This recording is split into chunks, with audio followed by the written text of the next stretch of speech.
Well, I'm officially 24 hours into my Wegovy journey. And if I'm being really real with you and transparent like I've always been on this channel, my name is Verona. Welcome. And this is exactly what I'm going to be telling you to look out for if you are considering taking the GLP-1 for medical reasons like I am. Let me tell you, I'm ready to quit. Like yesterday. If it wasn't for medical reasons, I would absolutely save my £100+ every single month for sure. For sure, for sure. Right now, it's rough. Let me tell you, rough. I'm gonna tell you straight. One of the side effects is diarrhea. Worst diarrhea ever. Hello, guilty. The nausea, savage.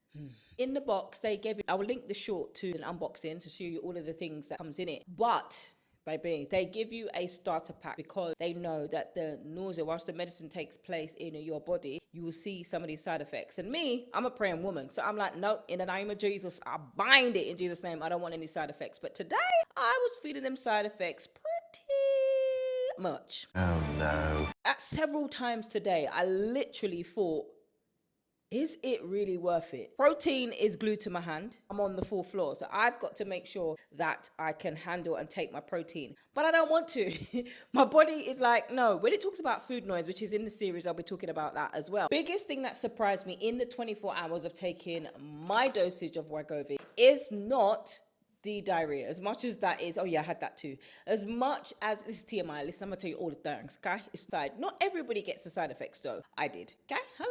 I did. But it wasn't the side effects that surprised me. It was something that was completely different. And I'll put a picture of it up here. It was seeing how much that I normally eat on a day. I started this in the same week. In fact, I started this week, 24 hours. Because I'm doing 75 hard, I am increasing my calories because the more you burn, the more that your body is going to want to replenish that. There is a degree where you have to replenish the carbohydrates that you've lost to be able to fuel your workout the next day, as well as the protein to replenish your muscles if you are strength training. So there is a balance where you have to eat slightly more to manage the expenditure that you're doing through activity. However, I was living my best life, and this is how many calories I was eating compared to how many calories that I ate yesterday, which was the first day that I took my dosage. Taking the injection yesterday morning, I decided to take this after breakfast. You can do this however your doctor has prescribed it to you or the clinical reviewer has told you to do it. I did not realize that you need to give this out for a while, maybe an hour or so that it comes to room temperature. Because if you do it cold, you're gonna learn today. Ooh. Yeah. What completely shocked me though was how quickly I began to notice a difference. Now, in this series, I'll talk about food noise, what it is, all of that kind of stuff. So it started to work within a few hours. Much later. Appetite suppression started to work. So what it does with a GLP-1, they are natural receptors in our body. What that does is it signals to your brain and it interferes, but it talks to the part of your brain that tells you that you are either hungry or you're full up. And those hormones are called ghrelin and leptin. But once your body communicates to it, what it does, it slows down the gastric emptying. So you stay fuller for longer. With that, depending on the foods that you're eating, it's gonna be, you know, that junk all up in your trunk? It's literally that. So especially with water, so it can get things moving because whether you're slipping and sliding or you're constipated, you're still going to need to make sure your diet has some fiber, minimum 30 grams of protein per day. Now, I'm not saying you need to chug protein shakes all day, every day, eat plain dry chicken breast and all of that kind of stuff. Your body's going to tell you what you can and what you can't handle. Remember, everybody's experience is different. If you've never experienced food noise before, it is that constant mental chatter. Can I eat this? Should I eat that? I don't want to eat this. I'm on a diet. Oh, maybe if I just have one's not going to hurt. One's not going to break the bank. I could have a little snack. For me, it just went quiet. Like, I'm not worried about I need to eat protein. And that was for me one of the biggest mental shifts, especially the amount of calories that I eat and the things that I'm eating. Because why have I got over 700 calories in snacks, please? I mean, this morning, I could still feel my hunger. I still felt when I woke up, everything that was in my stomach has now digested and I'm now feeling hungry. So I wasn't completely numb to food. It wasn't that I couldn't feel hungry, which is what I thought would happen. It's just that the urgency felt a lot different for me. The constant desire to keep eating, I'm going to snack, wasn't there. And so that's what they talk about when it comes to food noise is no longer there. As a nutrition coach, that's something that I found fascinating. But the side effects in 24 hours. And there have been moments 24 hours later where I felt like, nice time. Let me dust this in the bin. I'm gonna throw it in the bin. I'm finished. I'm done. Let me save my money. Let me go and buy some clothes or buy a new pair of trainers. If you're somebody who has started GLP-1 and you felt like that, I'm going to tell you, you're not alone. It's only 24 hours for me. Breakfast was absolutely fine. I had my eggs. I have that every single day anyway, so my body's used to it. No pain whatsoever. I also take a pro and prebiotic that I had before that, and Voya also give you a supplement that you can have monthly whilst you're doing the program as well. So the thing that I find it difficult to chug is protein. I could normally finish this in one sitting. So I had half yesterday, I had half today.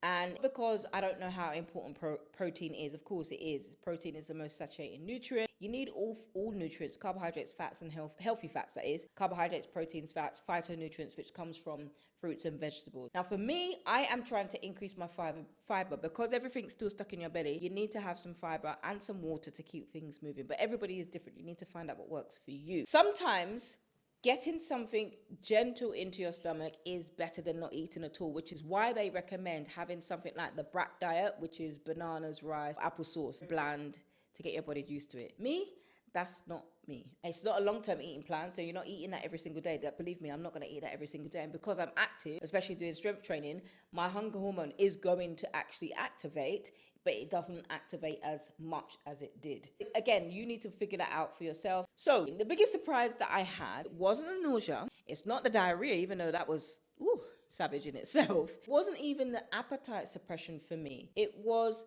the calories. Yes, your body naturally goes into a calorie deficit, but this is what I ate earlier this week. How am I eating 700 calories? 700 calories in snacks. That's why I got a big back. Some people are funny, they're like, oh, why is my back so big? I'm trying everything. I'm in a calorie deficit. I'm eating it healthy. Use a damn lie. You're not eating healthy at all, okay?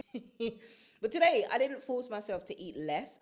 Listened to whatever hunger cues were there. And also, because your body is now calming down, if you're somebody who eats a high fat diet, you're gonna feel it. You'll feel those symptoms even more. That's why the whole foods diet is highly recommended. So as we wrap up in this video, if there's one thing that I've learned in the first 24 hours by taking Wegovy is this. It isn't just changing the amount of food that I eat, it's changing how I think about eating. I was talking to a doctor friend today and she was like, why do you need that? I said, it's because I've been pre-diabetic 3 times. 1 of them wasn't diagnosed, 2 were diagnosed, and I've managed to reduce my A1C. But even though I've managed to reduce my A1C, my body is very much so showing very visible signs of insulin resistance. I haven't eaten fast food for 56 days because I'm doing 75 hard. So where is that coming from? If my diet has restricted those foods, why am I still looking like I've got insulin resistance? So that is for me to bring down and manage my glucose a lot better. So that's why I encourage you, if you are doing this, to get yourself a nutrition coach or work with a coach so that they can help you. It actually made me start to question my big back eating. That's what I call it, my big back lifestyle. Like big back, greedy. 700 and something calories in snacks alone.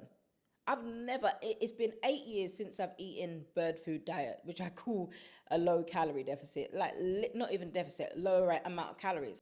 Wild. So, will I take my second dose of this Wegovy next week? Of course I am. Even though I'm feeling rough, even though the nausea is savage, the answer is going to be yes, because I've got a goal to reach. And I want to see where this journey goes, with the Lord, with the community. Those of you who are doing it, those of you who've got any tips, put it in the comments below for people who are figuring out or trying to get this on prescription through their medical care provider. Please always go through to your medical care provider. Do not go and buy them bootleg because you don't know what's in that. You don't know the effects that it's going to have on your body. Always speak to a medical care professional. A doctor. I'm not a doctor. I'm not a medical care professional. I'm not a professional. I am not an endocrinologist. Go to the people who have qualified, studied that, and have information on your body and your genetics and your makeup, your blood work. They will tell you whether it's suitable for you right now in this place that you are at in your life. I ain't saying this is something that is easy.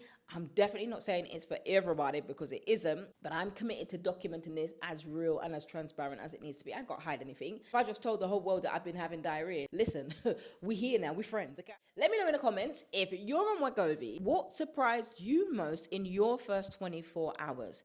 And if you're just following because you're curious, I hope this gives you a realistic picture of what the first 24 hours can look like and the first week. And that's it for this video. See you in the next episode. Don't forget to like and subscribe to this series. Send it to a friend who needs to hear this.